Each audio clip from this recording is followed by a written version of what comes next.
This week on Quality Digest Live, Jonathan O'Hare of Hexagon Manufacturing Intelligence explains the importance of sensing in closed-loop manufacturing. Plus, beer. All right, or at least a story about beer. Good enough. And more when we come back.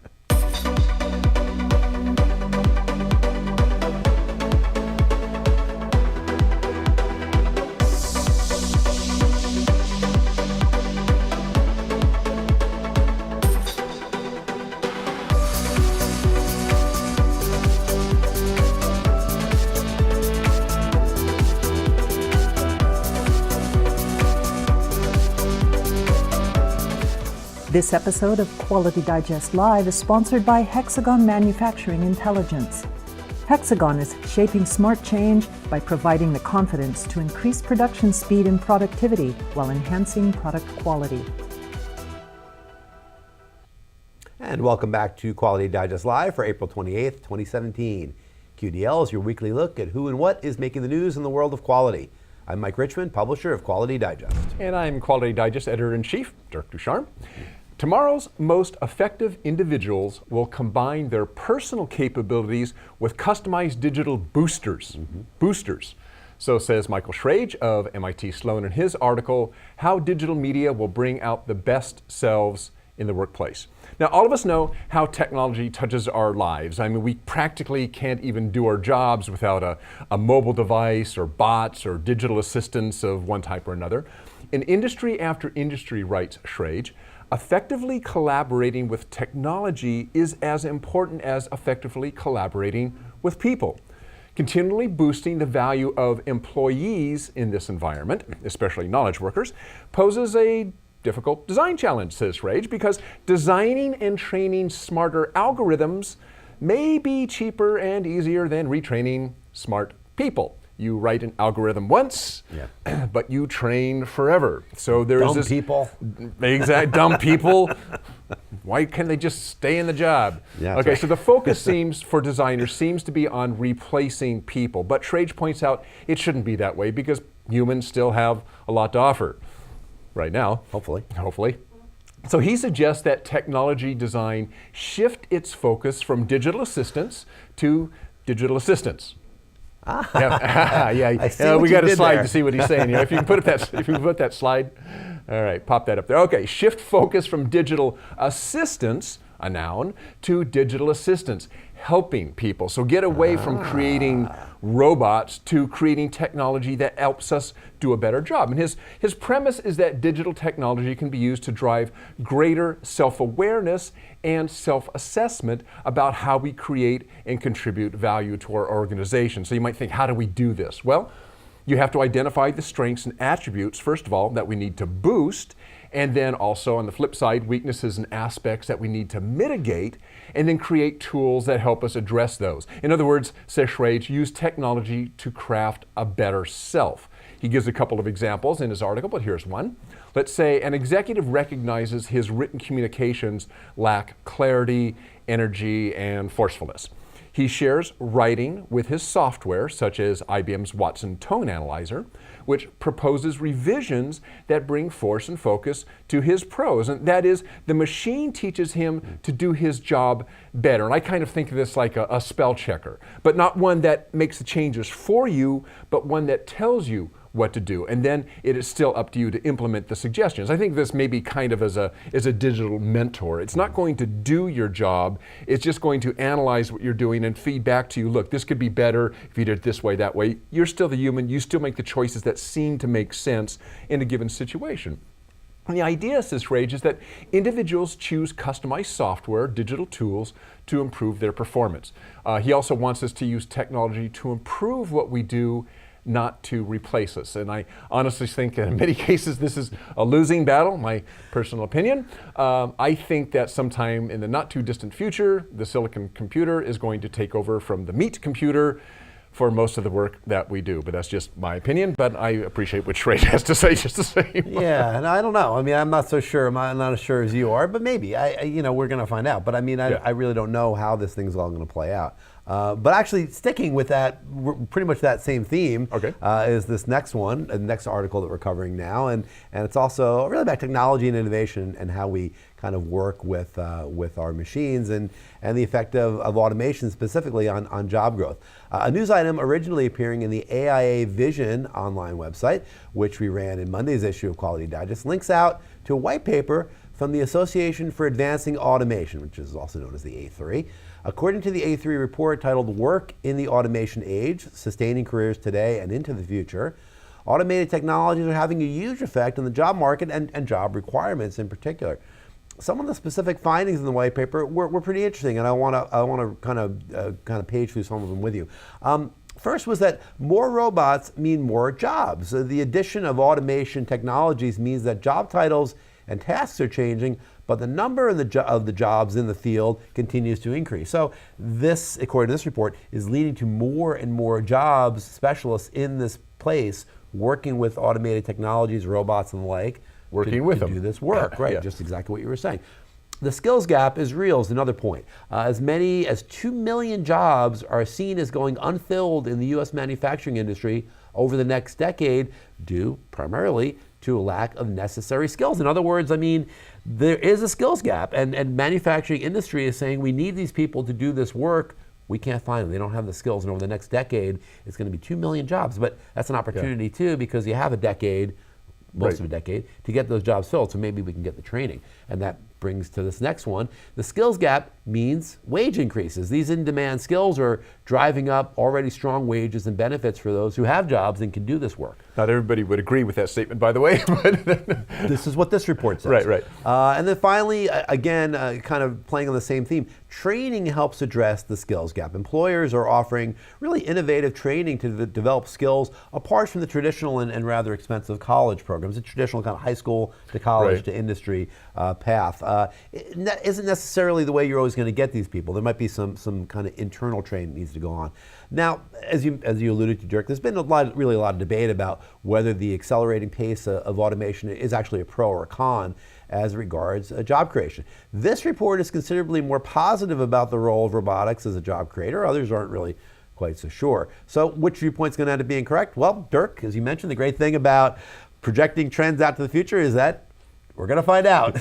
And if we're wrong, we won't be here, so That's right. Two robots will be here. Two robots saying, those idiots back in 2017, those stupid humans were wrong. You know, it's funny. I was thinking about this the other day.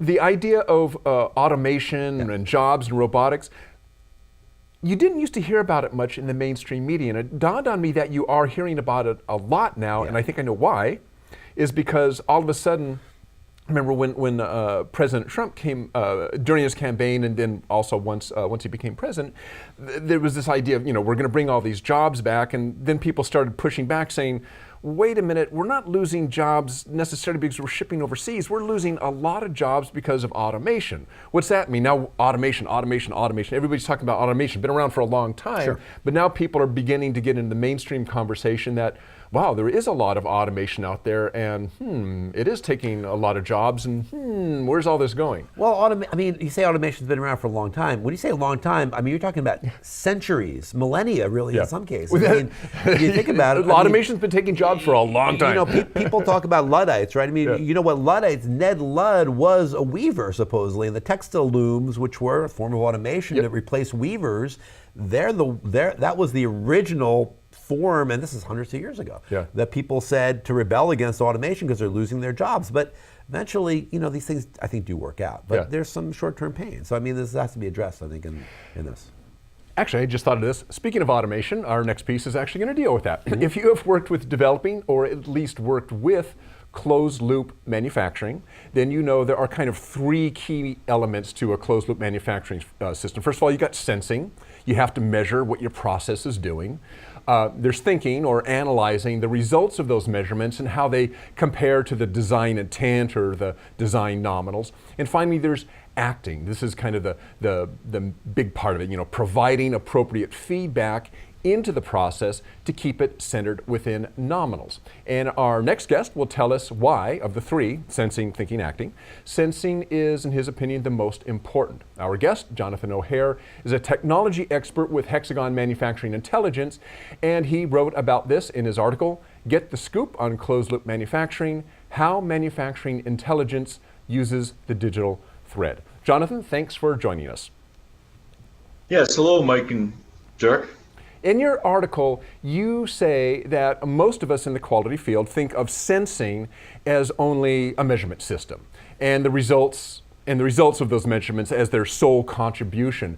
But you also say that there is much more to consider regarding sensing and the overall production workflow. Can you explain a little bit about what you mean?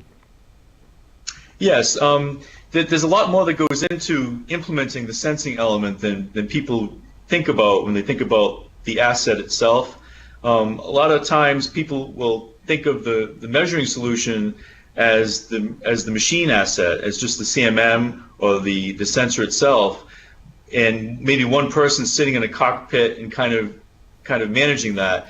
But in reality, there's an entire workflow that goes into the implementation of that sensing element to make it efficient and to make it continuous so that a repetitive manufacturing loop can remain in place. So a lot of what we contribute in this whole workflow is the planning aspect. We have software that plans before it even goes into the execution of the control loop. It plans the routine, all the instructions of how and what is being measured about the manufactured product. Now, Jonathan, you also mentioned in your article that inspection plans can be ruined by poor design requirements, but maybe are poor because of incorrect representations of geometric dimensioning, tolerancing, GD&T. A lot of people are still coming up to speed with GD&T, so can you maybe explain the criticality of GD&T when it comes to good inspection plans? Yeah, it's very important because if you think about it, you require, for a good process, you're required to have a good design. So everything starts with the design. So all the information that's required to implement the execution of the measurement plan is really dependent on the instructions. And the instructions come from the design of the CAD. And a lot of this is built into many more advanced CAD formats as what they call PMI, or product manufacturing information. But in some cases, it's not provided. So we also provide tools to implement this product manufacturing information directly from other sources, such as prints and other types of databases to implement this instructions for the measurement plan.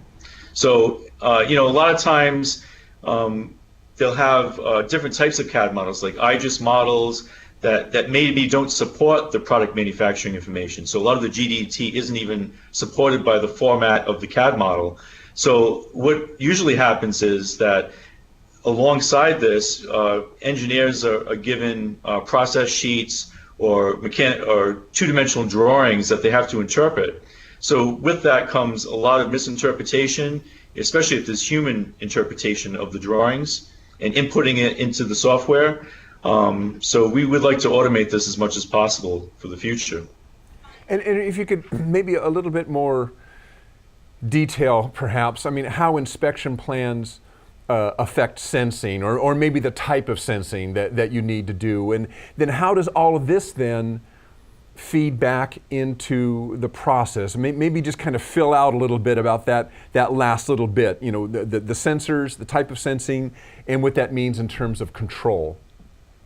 That's true. So the richness of the instructions has a lot to do with the quality of the information that you get and how that manages the control of your process overall. So I can give you a good example. There might be a call out, or there might be a design requirement to meet a certain diameter of a hole or a bore on a part. However, it might not be adequate just to trace the diameter of that bore. Maybe we have to look at the roundness of that bore and understand a little bit more about what's happening in the process in order to better control it, in order to predict when tools need to change, and maybe when some of the environmental changes happen around the system, so we can predict those as well, or what the influence of those might be. So in terms of the richness of information, a lot of it goes into the planning step, and a lot of it isn't there the way it's currently provided. Now, we're going to be doing, or I should say, you're going to be doing a webinar, I'll just be standing by, on this topic next week. Can you tell us, maybe give us a little bit of a heads up on kind of the main topics and what you're going to be covering in that webinar? Sure. So next week, what I'd like to talk about is how sensing fits into the overall control loop as a complete manufacturing process for repetitive manufacturing. I'd also like to talk about maybe more on the theoretical side about where I think the implementation of sensing or the inspection plan is in this control loop, and what those workflows mean. And what's happening is that there's more of a division of roles among these workflows, so that it actually creates greater efficiency in the implementation of these plans. So I'm going to talk about that a little bit more, how different roles can impact the workflow, and what software tools that we provide that help us do that. Okay, and so as I mentioned, this is going to be a webinar that we're doing next week. It's called Sensing Your Way Through Closed Loop Manufacturing, coming up next Thursday, May 4th at 2 p.m. Eastern, 11 a.m. Pacific. Jonathan here will be presenting along with Hexagon's Sean Wisner, and I'll be your host. So check out Jonathan's article below the player page down there. There's also a registration link. You can click that. That'll take you out to the WebEx registration page, and you can sign up for that webinar. It is free. Keep an eye on your email. You may also get some emails in your inbox with some more details. So, Jonathan, thanks for joining us. Thank you, Derek and Mike. All right, and we will see you Thursday. We'll see you Thursday. Thanks, Jonathan. See you then. Okay, bye-bye. Well, Dirk, our intrepid Ryan Day, Ah, yes. he tackles the most difficult challenges. This was a tough one. This is a hard one. So we sometimes you got to send your people into the lion's den. And I would never send somebody in to do a job I wouldn't do myself. Well, that is true in this case, because that's the kind of manager you are. That's the kind of manager I am. Well, he finally found a topic that he could really sink his taste buds into this week in Quality Digest. That's right. I'm talking about the greatest nutritional beverage ever created by man, beer. I like beer. You can live on a desert island a lot longer on beer than you can on soda. Or water, or just plain water. Just think you're getting hydration and calories at the same time. And all your basic needs. And also, if you drink it, if you just don't worry about it. I'm going to just keep drinking this beer until I'm rescued. I can be here forever. Or not. Well, in his article, Quality Control in the Home-Brewing Vertical. Only Ryan. There it is, which ran in Tuesday's issue of Quality Digest. Ryan investigates one of the fastest growing segments of the food and beverage industry, namely microbrewing. In some case, microbrewing. Yeah. I mean, really tiny little brewers doing their work out there for the good of society. This piece formed in Ryan's mind after he received an invitation to an American Home Brewers Association event right here in our little town of hometown of Chico, California. It was actually a home brewer rally being held at perhaps Chico's most famous institution, Sierra Nevada. There you Brewery. go. Most right of down you the out street. there probably know that, not far from us right here. We just were there not long ago, last week. Yep. We took Mike there after the show last week. We took a lot of people there. We took Mike McLean there after the show last week. Well, Ryan conducted an interview at the event with Matt Bowling of the AHA, and he learned some pretty interesting things about how to home brew effectively. The two most important factors apparently are sanitation and regular sampling. We all know about that, test sampling, right? By which, of course, he means, in this case, tasting. Apparently, you need to really develop a sensitive palate to take this up as a hobby that might conceivably, eventually, maybe turn into a business. Many home brewers have launched eventually some microbreweries. What struck Ryan and struck me when I read his report was how serious and precise this process really is. For major industrial-sized breweries like Sierra Nevada, let's be honest, they left their microbrewery. Yeah, they're not so much. They're not a microbrewery anymore. They left their microbrewery status behind many years ago. But for anybody really in this industry, consistency is everything, and quality control it really isn't an option. And I'm going to interrupt here just a little bit. This is kind of the crux of the article. Is no matter what you're doing, it's if it's a process, it's consistency yes. and quality. If you can't be consistent, then your product, even if it's beer, is going to be great one day and maybe not so great the next. That's exactly right. And that's actually exactly what I was going to say. Generally, consistency is where it's at. If you're if you're a brewer, a microbrewer, or an industrial brewer, you ship millions of bottles across the world every month, right? So you have to achieve just what you were saying, reliability and consistency. And it comes down to habits. I think that the quality professionals know really all too well. You set up your process, you obtain data, you test the results, and you implement improvements. PDCA, right? There you I go. mean, Yep. there it is. That's what it is, plain and simple. Well, what this story shows, I think, is that the tenets of quality are applicable to pretty much any type of activity, just as Dirk was saying. I mean, if you want to do something well, you really have to consider that thing, whatever it is, as a series of processes and procedures that are predictable and repeatable. Creative pursuits like songwriting or painting or cooking can be done without this level of planning, but the results are likely to be kind of haphazard. I mean, you may not really get very reliable results. I mean, it might be great one day, it might not be so great the next. And maybe that's okay if you're just cooking a meal for yourself or your spouse, or if you're painting a landscape just for your own enjoyment, that might be fine. But when you're serious about doing something and you want to share it with a large group of people, you pretty much have to approach it with a quality mindset so that you can deliver it consistently time in and time out. I mean, think about it, Dirk. If you're a home brewer and you're looking to make a nice golden lager of 5% alcohol by volume and maybe 15 international bitter units, right? I mean, it's a nice light beer, right? Yep. And you end up with some stoutish thing that's like 10% ABV and 80 IBUs, and you're going to drink that thing expecting a nice light lager. You're going to be rather surprised, and your friends aren't going to be too happy either. I mean, a great output only happens when you have the right inputs and control, and you control them obviously through the process. And that's true for food or beverages, it's true for pharmaceuticals, it's true for fabricated metals, it's true for just about everything and anything, especially beer. Especially beer. Especially beer, you know? I mean, you need to have that beer, man, and it needs to be right. And beer goes well with food, which is pairing. I have several relatives and friends who are chefs, some of them pretty high up there. And they said, you know, once it gets down to, I mean, you don't think about this, but they said the kitchen is a production line. Sure. He says, and when you develop something on the menu, it has to taste the same every single time. So your line cooks and all that, it's like, this is how long you cook this piece of meat, this is what you put on it, this is how whatever is dressed. I mean, this is it's a production line. Yeah. I mean, there's creativity when it comes into the initial design of the dish, but after that, you know, he says the kitchen line is a production line. Just it's roll it boom, out. boom, boom, and it's got to be the same every single time it comes out. Yeah, and you know, I mean, you think about large chains. I mean, not that McDonald's is fine food, but my brother worked for McDonald's for many years as a manager, and he trained at Hamburger U, and it's like, yes, it's a very, very precise process. That's why your Big Mac tastes the same. No matter where you get it. Where you go, that's right. Amazing. All right. Yeah.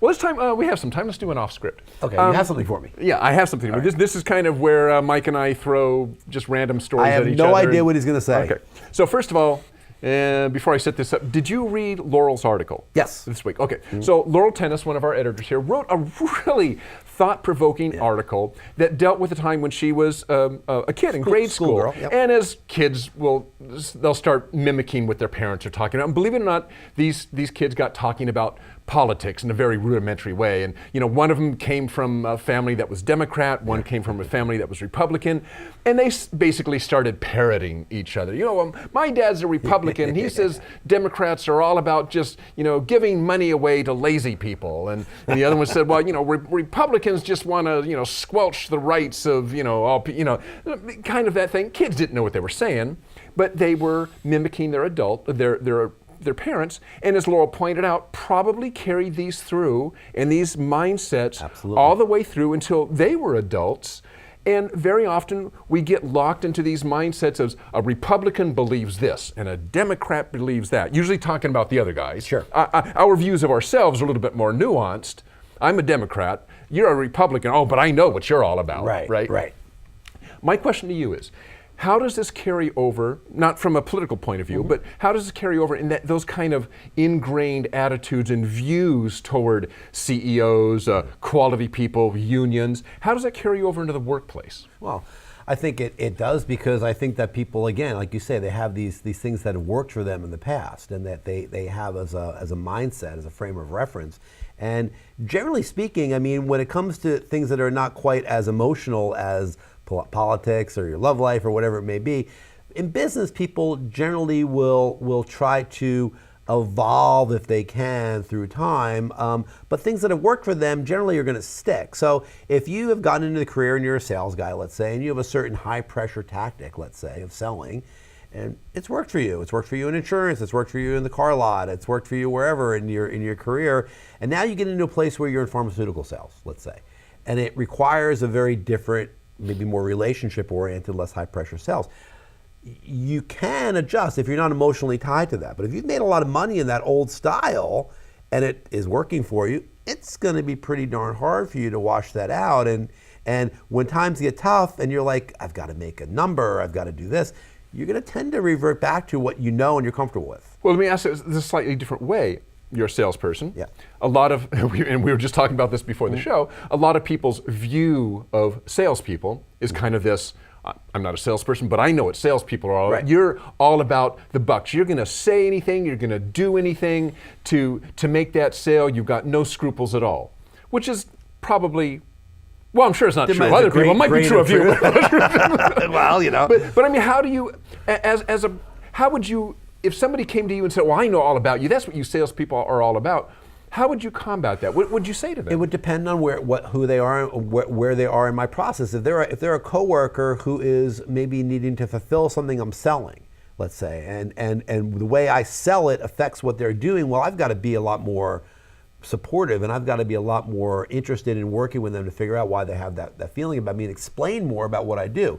If it's my brother-in-law over beers at a softball game or something, I'm like, what the heck with you, I don't care. I mean, it depends. The context matters. Context matters of what that thought process is for that person coming at me with their thought. And I may come back at them the same way and say, yeah, but that's because you believe this. Right. You know, that's because you're a customer service guy and you just can't handle the normal variation of delivery, and yeah, I'm selling it. It's my job to sell it. It's your job to figure out how to do the customer service stuff. I mean, like I say, it depends on the relationship. I might not want to do that. I might want to be much more kind of unified in my perspective on it and come to it with that person and work out a solution. Misunderstandings of where each other are coming from or what business is all about, it's what society is all about. And you talk about it. You have to kind of talk. Yeah, I think that's and I think that's where kind of Laurel ended up is you got to.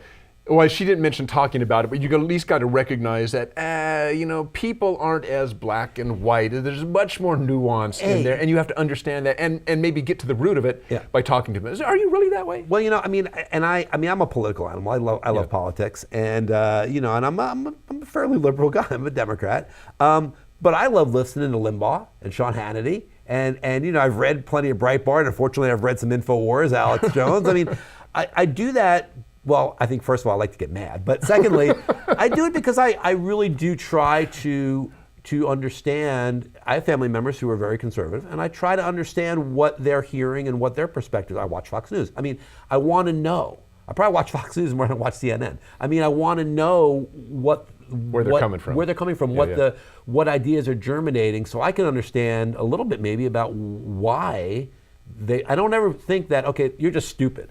Well, sometimes I do. But I mean, I try to never say you're just dumb. You just don't get it. Because you're a Democrat. No, you're a Republican. I read it. No, I mean, I think it's good to take things on face value. Yeah. To say, okay, you're saying this, I'm going to believe that you're saying it because you believe it, and that there's a value to it in your heart. So let's get to that. I don't believe that. I think what you're saying is wrong. So let's talk about it and see if we can find some common ground. And you usually can. Okay. You usually can. So excellent. Thank you very much. Yeah, good off script there, Dirk. I got one for you next week. I don't know what it is yet, but I got it. All right. So stay tuned for that. All right. Well, before we close, unfortunately, we have to share a little sad news. In case you didn't hear it or see it, Michael Harry passed away earlier this week at the age of 65. There's a picture of Michael right there. Anyone, anywhere, if any of you have ever had a Six Sigma belt of any flavor, any kind, well, you owe a big debt of gratitude to Michael Harry, because he, along with Bill Smith, was an originator and popularizer of Six Sigma at Motorola back in the mid-1980s. Many of the underpinnings of the methodology, including the MAIC, who was first MAIC before it was MAIC, eventually the DMAIC system of process improvements, really sprung from Harry's fertile brain. He was a renowned trainer, author, speaker. He was a military veteran, a PhD. He was the founder of the Six Sigma Management Institute, and he was a husband and a father. And I met Michael twice. Once we were actually speaking at the same conference, and I remember that it was Jim Collins, Michael Harry, and Mike Richmond. And I remember people probably looking at this brochure and saying, wow, Jim Collins, wow, Michael Harry. Who? What? So, but he was a great speaker, very engaging guy. And then, we did that great show with him. When this show right here first started in 2011, we did a really interesting roundtable with Michael and with Tom Peisnick about Six Sigma. It was very well-run show. Really interesting guy, very full of life guy, really had a lot of great information to share. And also, my little remembrance, we did an interview with him at his ranch down in Arizona. That's right. 2006, I think, something like that, 2008. And even at that time, Six Sigma was coming under a lot of fire. It still does today. It's a fad. It's based on some false premises. And so on and so forth. And I brought those up with Harry at the time. He wasn't defensive. I mean, here's something that he's invested a lot of time in. Even at that time, Six Sigma was associated with, Bill Smith and Michael Harry, right? He didn't get defensive. He just said, well, he says there's a lot of ways to implement this. He just kind of let criticism roll off his back, which was a little unusual compared to other people I've seen in the quality industry. If you attack their pet, whatever. It's like it's like you're ripping their spleen out or something like that. And he was just very, very cool and just very laid back. And it's like this is what he did. Take with it what you will. If there's useful tools, awesome. If there aren't, that's cool too. Yeah, and I really appreciate that part about it. Yeah, so. He really was a guy that was invested mostly in organizations getting better, and that really was always what he would say. Is hey, use it for what you can use it. Make yourself and your organization better. Yeah. Is really what his takeaway always was. So. But our thoughts go out to his family. That's right, Michael Harry, really another great giant of our industry, gone too soon. Yep. Well, that's our show for this week, but before we go, we want to give a little shout out, thanks to our sponsor of today's show. Hexagon Manufacturing Intelligence welcomes you to register for Hexagon Live, which is their annual international conference taking place June 13th through 16th in Las Vegas. I will be there.